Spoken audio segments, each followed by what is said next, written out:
Nikon designed the BDC, or bullet drop compensating reticle, to help long-range shooters, so you have a pretty good idea of where your holdover needs to be.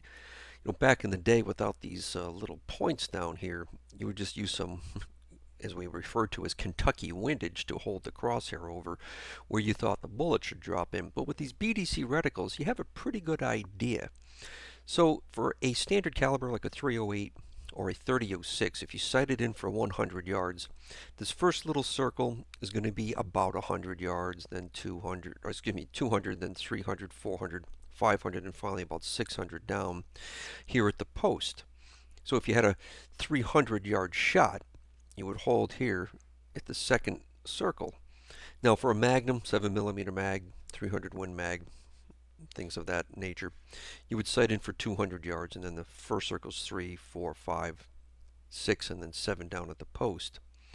But what you really want to know is for the exact caliber, bullet weight, elevation, and temperature of where you're shooting. What are these holdovers?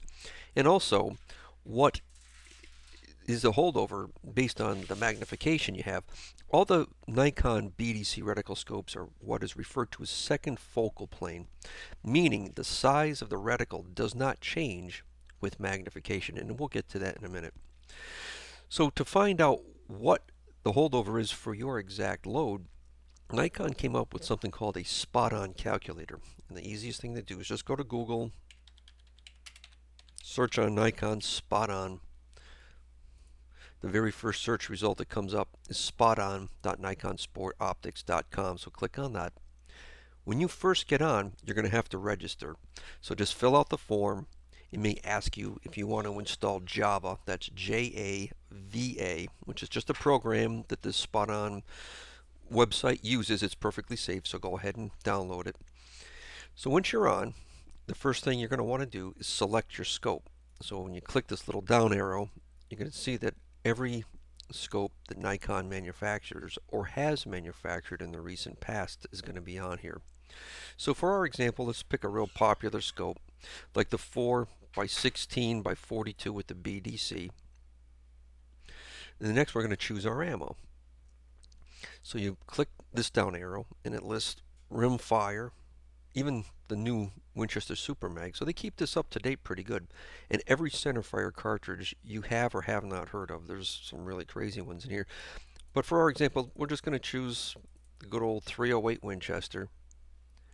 Then we're going to come over here. If you're using factory ammo, pretty much every manufacturer you ever heard of is in this list. We'll just leave it at Federal for our example. And we're going to come down here and just choose the 150 grain soft point power point. Very, very common load. If you happen to be a hand loader, you can customize down here by clicking on here and putting in your own muzzle velocities and ballistic coefficients. So you do have that option. So we'll come down here and we're going to set our zero distance for 100 yards, and we're going to set our target distance for 100 yards. I'll get back to that in a minute. The next thing we're going to want to do is change our atmospheric conditions. Now, this wind thing I never bother with. It's really cutting it close, but if you want to play with it, go right ahead. More importantly, you're going to want to select the altitude of where you shoot, because for about every 2,000 feet difference in altitude, you will be affecting your point of impact. So for the example, let's just put in 2,500. Now, this barometric pressure is 29.92, which is a standard day barometric pressure at sea level. You're going to see that change in a minute. The temperature of where you shoot, standard day is 59 degrees. It may be something higher or lower, so just put in the temperature of the day of when you generally shoot. I'm just going to leave it as is for now. Again, this whole wind drift thing, I'm just going to ignore it for the time being. So we're going to click apply. It's going to ask, yep, we want to change the barometric pressure, and you can see that it went lower. Click apply again. So now your atmospheric conditions are part of your calculation. Click fire, and you're going to see that for the 308 Winchester, Federal 150 grain, sight in for 100 yards, that the first circle is 201, then you have 292, 371, and 477. getting back to that whole second focal plane thing, now if you keep your eye down here, there's a little um, bar where I could change the magnification, and you're going to see those holdover distances changes. So if I went to say 8 power, instead of 200 yards, it's now 276. And the reason being is that now the sight picture looks like it's further away, but your reticle didn't change size, so that holdover changed. Now, it could be confusing. You're going to say, well, what if I'm at 5 power or 12 power? What's the holdover? Well, Nikon did something nice for us, and you could generate a ballistics report down here. So click on that, and then the field reference chart. And what that does for us, it gives us the scope. So it's a Monarch 3.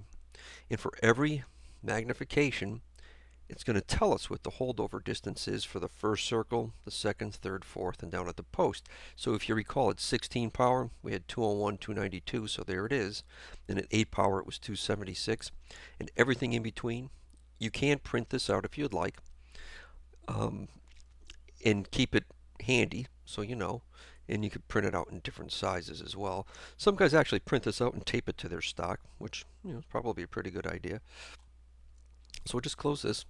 Now getting back to this target distance and zero distance. Sometimes, depending on where you are, you might be limited to a 100-yard range, but you really wanted to sight in for 200. So I'm going to change this to a 200-yard sight in. I think I'm going to change it to a 200-yard sight in. Click fire. Now over here, it's going to list a 1.89 inch high at 100 yards for a 200 yards zero. And what that just means is your grouping should be 1.89 inches above where your point of impact is being aimed at. So we'll just say the bullseye. You should be 1.89 above your bull at 100 yards, so your bullet will be zeroed at 200 yards. So that's a pretty handy thing if you want to sight in for longer distances but only have a 100-yard range. So if you have any questions about how this BDC works, of course, feel free to send me an email. Thanks.